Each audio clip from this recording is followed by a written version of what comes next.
अस्सलाम वालेकुम जी, कैसे हैं आप सब। आई होप आप सभी अच्छे होंगे, अपने अपने घरों में हंसते और मुस्कुराते होंगे। अल्लाह पाक आप सबको हमेशा खुश रखे, हर बुरी नज़र से और हासिन से महफूज रखें, आमीन सुमा आमीन। तो फ्रेंड्स, यहाँ पे मैं अभी छोटे मोटे घर के काम करती हुई आपको नज़र आऊँगी। और मेरी एक बहन ने कमेंट किया था, नौरीन रेस्ट करना, ये क्या काम जो है ना, ये तो क़यामत तक नहीं ख़त्म होते हैं। तो यकीन करें आपकी बात मैं कहती हूँ कि बिल्कुल सही है कि क़यामत तक जो है ना हमारे घरों के काम नहीं ख़त्म होने, हम बूढ़े हो जाएंगे, बिल्कुल हमारा जो है ना वो जो स्किन है वो गोश्त ख़त्म हो जाएगा, स्किन लटक जाएगी, हड्डियों से अलग हो जाएगी, लेकिन हमारे घरों के काम ख़त्म नहीं होने वाले। ये बात वाकई में सच है। लेकिन क्या करें, मजबूरी भी है, थोड़ा सा जो है वो खुद उठकर थोड़ा बहुत करना पड़ता है। और ये हमारी सेहत के लिए भी अच्छा है कि हम जितनी जल्दी उठकर जो है ना वो थोड़ा थोड़ा कुछ ना कुछ करना शुरू करेंगे। जितनी हिम्मत है, जितनी आप में ताकत है, उतना आप थोड़ा थोड़ा कर सकें वो करें। मैं ये नहीं कहती कि नहीं भाई यहाँ पे बच्चा पैदा किया उधर उठ के दौड़ने लगाना शुरू कर दी, तो ऐसा बिल्कुल भी मुमकिन नहीं होता है। बहुत सारी खवातीन को चक्कर आते हैं, कमज़ोरी होती है, वीकनेस होती है, वो सब चीज़ें नहीं कर सकती हैं। तो अल्लाह ताला सबको सेहत तंदुरुस्तियाँ वाली लंबी ज़िंदगियाँ अता फरमाए, सबको हिम्मत दें। और इसके साथ ही कुछ बहनों के कमेंट्स आ रहे थे कि नौरीन हम मतलब कि मैं 3 दिन से हॉस्पिटल में हूँ, या मेरे बच्चा ये बीमारी में मुब्तला है। अल्लाह पाक आपकी मुश्किलात आसान करें। और जितने भी मेरे बहन भाई जो देख रहे हैं, जिनके बच्चे बीमार हैं, किसी भी बीमारी में मुब्तला है, अल्लाह पाक सबको सेहत तंदुरुस्ती वाली लंबी ज़िंदगी अता फरमाए, सबकी मुश्किलात आसान करें। और माँ बाप को सब्र और हिम्मत दें ताकि वो इस मुश्किल वक्त से लड़ सकें, आमीन सुमा आमीन। और इसके अलावा जो मेरी बहनें बे औलाद हैं, जो कमेंट्स करती हैं कि उन्होंने इतने साल से औलाद नहीं, इतने साल से औलाद नहीं, उन सबके लिए भी जो है ना दुआ करेंगे। और आप सब आमीन ज़रूर बोला करें।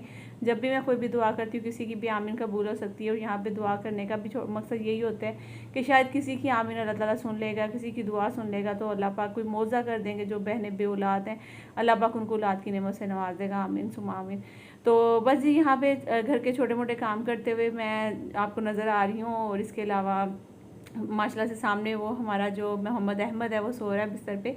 और बस उसके छोटे मोटे कपड़े थे जो कि मैंने वॉश करवाए थे। और यहाँ पे ना मैं स्पीड की हुई थी, अभी देखें मैं स्लो थोड़ा सा आपको दिखा रही हूँ नॉर्मल स्पीड में।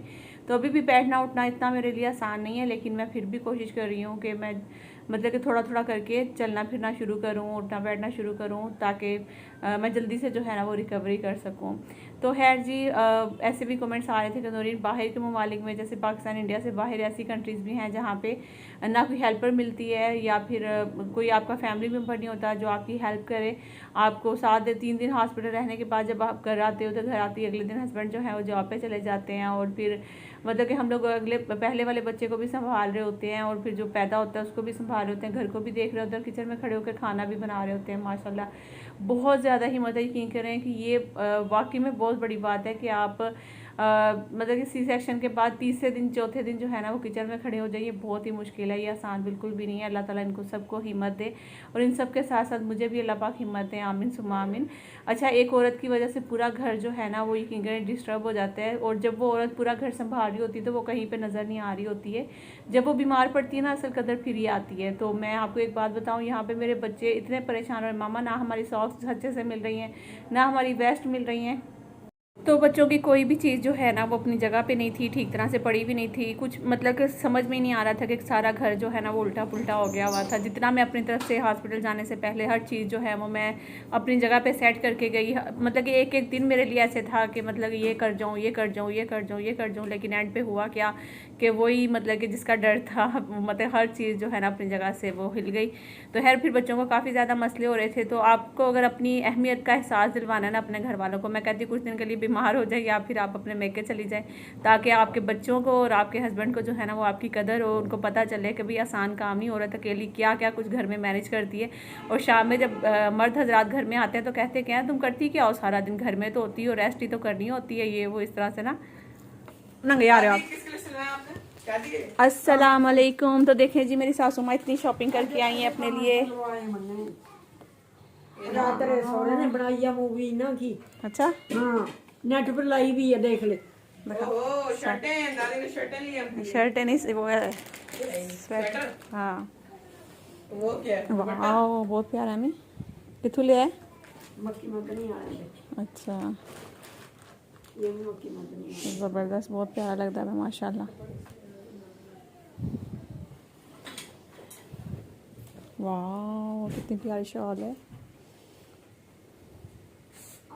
इस कपड़े को क्या कहते हैं, मैं भूल जाता हूँ। वेलवेट दिखाएं मैं कितने की? खाड़ जा खाड़ जा। वाह, जबरदस्त। अम्मी ये पतली नहीं, हैं पतली वेलवेट है। पतली हो गई मोटी जब गनिया होती ये दो भी दी है। तो जी यहाँ पे मैं थोड़ी सी वॉइस ओवर करके बता दूँ, क्योंकि कभी बीच में पंजाबी बोल रही थी, कभी उर्दू बोल रही थी, तो मैंने कहा पता नहीं आप लोगों को समझ आनी है या नहीं आनी है। तो अम्मी ना अपने लिए कुछ कपड़े लेकर आई, क्योंकि मेरे भाई की शादी आने वाली है पंजाब में ना। तो अभी तक मैंने तो शॉपिंग कुछ भी नहीं किया, लेकिन अम्मी को ये था कि घर में पहनने वाले कपड़े जो हैं वो टेलर भाई जो हैं हमारे वो बड़ा लेट कर देते हैं कपड़े सिलाई करने में। तो उनको ये था कि मैं मतलब घर में पहनने वाले जो कपड़े हैं ना वो लेकर पहले उनको दे देती हूँ, ताकि वो सिलाई कर दे, तो फिर उसके बाद शादी वादी के कपड़े भी खरीद लूँगी। खैर यहाँ पे अम्मी जो घर में पहनने के लिए कपड़े थे ना वो लेकर आई थी गुल अहमद से।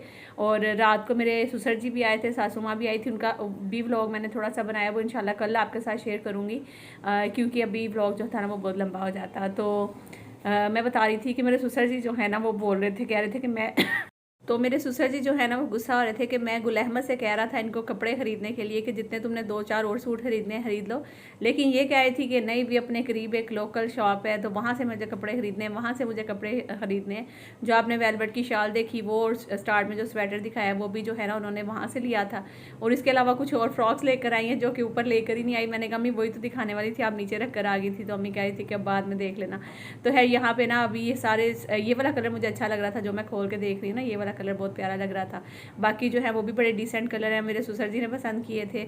और इसके अलावा और भी अम्मी को दिला रहे थे, लेकिन अम्मी को जो था ना बस वो एक ही सुजड़ी थी। तो वही मेरे ससुर जी रात हंस भी रहे थे, मजाक भी कर रहे थे, कह रहे तुम्हारी सास जो है ना वो 35,000 की शॉपिंग करके आई। बताओ इस उम्र में 35,000 की शॉपिंग करनी चाहिए? मैंने कहा कोई नहीं अब्बू जी, कभी कभार तो करनी होती है हवादीन शॉपिंग, छोटी मोटी तो जो है वो मेरी सासू माँ करती रहती हैं, लेकिन जाहिर सी बात है जो मेन शॉपिंग होती है जैसे सर्दियों की गर्मियों की वो कभी कभार ही करनी होती है। और आजकल तो आपको पता है किसी भी ब्रांड पे चले जाएं तो आम है कि आपका 25-30 हज़ार जो है ना वो 4-5 सूटों में मेरे ख्याल में निकल जाता है। 4-5 भी मेरे ख्याल में मैं ज़्यादा ही बता रही हूँ आपको, तो आराम से जो है ना वो निकल जाता है इतने, क्योंकि आपको पता है गुल अहमद हो गया या फिर कोई भी और ब्रांड ऐसा मतलब जो काफ़ी ज़्यादा महंगा होता है, तो इसीलिए जो है ना ये कपड़े इतने लग जाते हैं। अच्छा ये वाला जो है ना ये थोड़ा सर्दियों वाला था, बाकी जो कपड़े थे ना वो मुझे लग रहे थे नॉर्मली, क्योंकि अम्मी का ये था कि कराची भी वापस आना है तो फिर वहीं पे थोड़ी रहना है कि मैं इतने मोटे मोटे कपड़े ले लूँ कि कराची आके पहनूँ ही ना। तो फिर एक सूट जो है ना ये वाला अम्मी ने लिया था, तो ये भी अच्छा लग रहा है, कलर भी इसका प्यारा था। तो ये इसका आई थिंक शॉल है और साथ में ये जो शर्ट है मैं खोल रही हूँ, और हल्की हल्की सी मुझे खांसी भी होना शुरू हो गई है। तो यहाँ पे ये इसकी शर्ट है आई थिंक, और वो जो नीचे वाली ना वो इसकी शॉल है। हाँ तो जो इसका प्लेन ट्राउज़र था। तो सारे कपड़े बड़े खूबसूरत हैं, अच्छे हैं, मतलब कि अम्मी के लिहाज से, और प्रिंटेड मतलब प्रिंट भी जो थे ना वो भी सब बड़े ज़बरदस्त हैं, कलर्स भी बड़े अच्छे हैं माशाल्लाह से, सारे कपड़े बहुत ही खूबसूरत हैं। मुझे जैसे ही पता चला कि सासू माँ शॉपिंग करके आई हैं तो फिर मैंने अम्मी को कॉल लगाई, मैंने कहा अम्मी मैं तो नीचे नहीं आ सकती, आप ऊपर आके मुझे अपनी शॉपिंग दिखाएं। तो जब मैं देखने लगी तो मैंने सोचा कि मैं अपने साथ साथ आप सबको भी ये शॉपिंग जो है ना वो दिखाऊंगी। ऐसा तो हो नहीं सकता कि भाई कोई भी चीज़ देखूँ और आप लोगों को ना दिखाऊँ, है ना। तो फिर मैंने सोचा कि चलो छोटा सा एक यहाँ पे क्लिप भी बना लेती हूँ।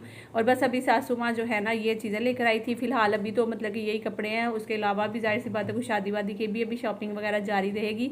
और मेरी भी इंशाल्लाह आप लोग जल्दी देखेंगे, क्योंकि अभी तो आपको पता है ऑपरेट हुआ है, तो जैसे ये पूरा 1-1.5 महीना कंप्लीट होता है तो फिर उसके बाद मेरी शॉपिंग जो है वो स्टार्ट हो जाएगी इंशाल्लाह। और मैं जल्दी चली जाऊँगी, क्योंकि मुझे भाई बोल रहा है कि आप जल्दी आएँ, ताकि जाहिर सी बात है बहनों को ही होता है ज़्यादातर, वही आके भाभीयों की चीज़ें पसंद करती हैं और ये वो ना, तो मैं चाहता हूँ कि आप भी आएँ वहाँ से।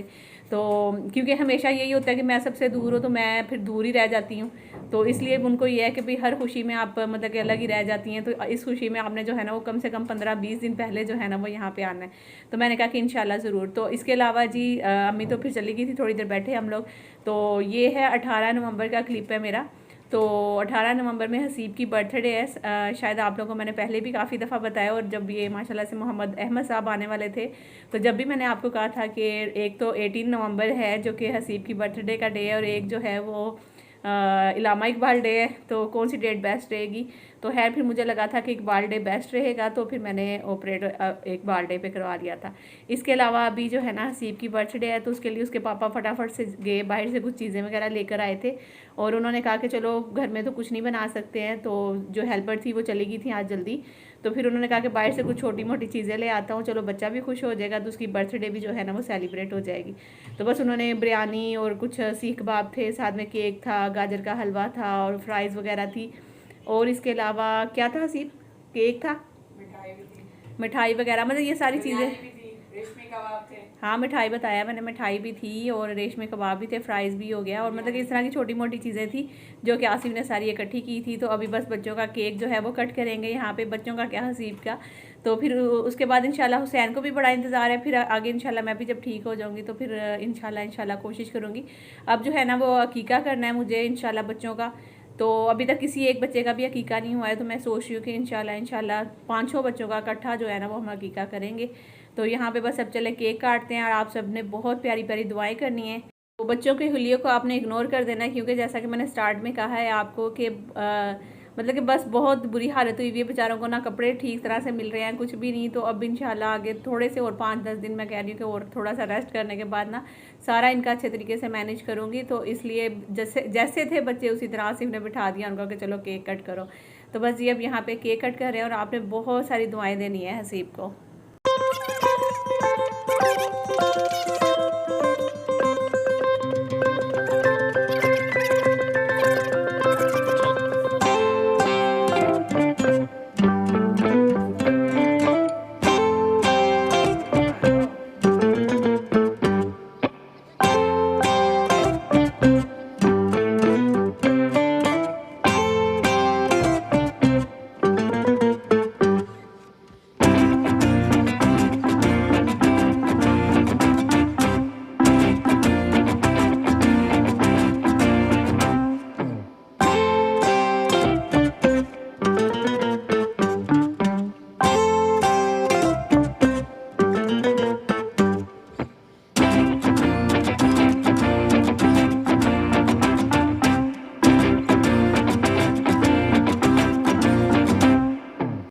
तो चलिए जी, इसी के साथ इजाज़त दें, अपना बहुत सारा ख्याल रखिएगा। आई होप कि आज का व्लॉग आपको थोड़ा बहुत अच्छा लगेगा, क्योंकि जैसा कैसा भी बन रहा है बस मैंने आज अपलोड कर दिया। काफ़ी दिन हो गए थे और कमेंट्स भी आ रहे थे कि नौरीन व्लॉग नहीं आ रहा।